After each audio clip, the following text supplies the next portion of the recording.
Alright, this Ask Misty is from someone that wants to know what motivates me to continue the art form of drag. Wow. What motivates me to continue? Well, to be honest with you, I've said this before in other videos, nothing about drag is comfortable. This hair is very heavy. The bra is very tight. The duct tape is pulling. It hurts your body to constantly walk around with these, pins prodded and high heels. And so yeah, what motivates me? Well, to be honest with you, I'm going to say the community.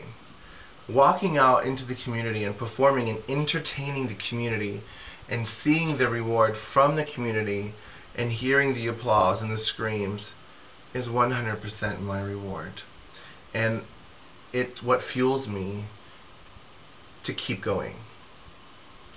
And it drives me not only to become better, but to become more entertaining. When you walk out, like for example, a couple weeks ago I did a show at the living room, and I got up on the stage, and people just started screaming. And my friend's like, "Did you hear that?" And I'm like, "Yeah," and I love it. That motivates me. I love it. It drives me. And it's my fuel. So I do it for you. And I know that a lot of times when we hear singers say, "I do it for you," we look at them and like, okay, whatever. But it's true. I love when people in the community come to me and be like, "Wow, Misty, you changed Fort Lauderdale," or "Misty, thank you so much for bringing drag back to Fort Lauderdale," or "You've changed Wilton Drive," or all these questions and comments I love and I'm so thankful for. But yes, I mean, maybe it's my ministry background, or maybe it's, being developed in that era genre, but I do believe drag and works hand in hand with the community, and I do take a very personal role in my life to give back to the community, and I do 100% of what I do is for the community. Granted, I want to shock and I want to amaze them, and I want my art form to cause them to talk and think. And oftentimes I do perform songs about sex, because I do think that sex is something very common, and that thanks to Christianity making it a taboo, that's why we have all these crazy STDs and things. We need to be comfortable talking about it. If you were comfortable talking about sex, you wouldn't be afraid to ask someone, "Hey, it burns when I pee, what do I do?"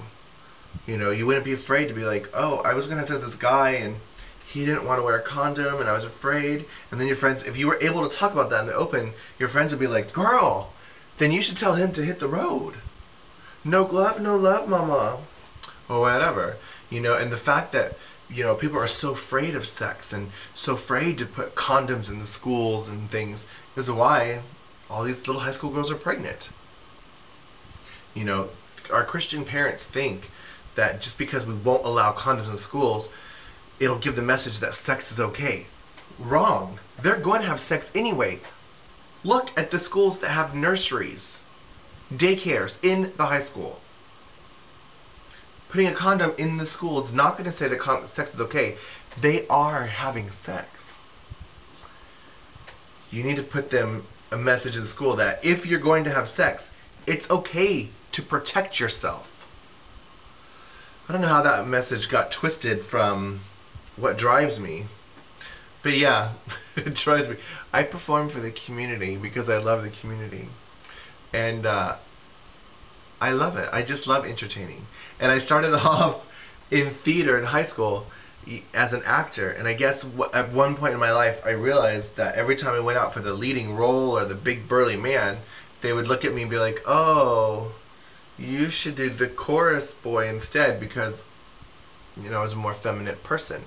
But I love to entertain, I love to sing, and I love theater, and therefore I've created this illusion of Misty Eyez, who is all of the above. Thank you, Kelly, for asking this question. Please ask another one.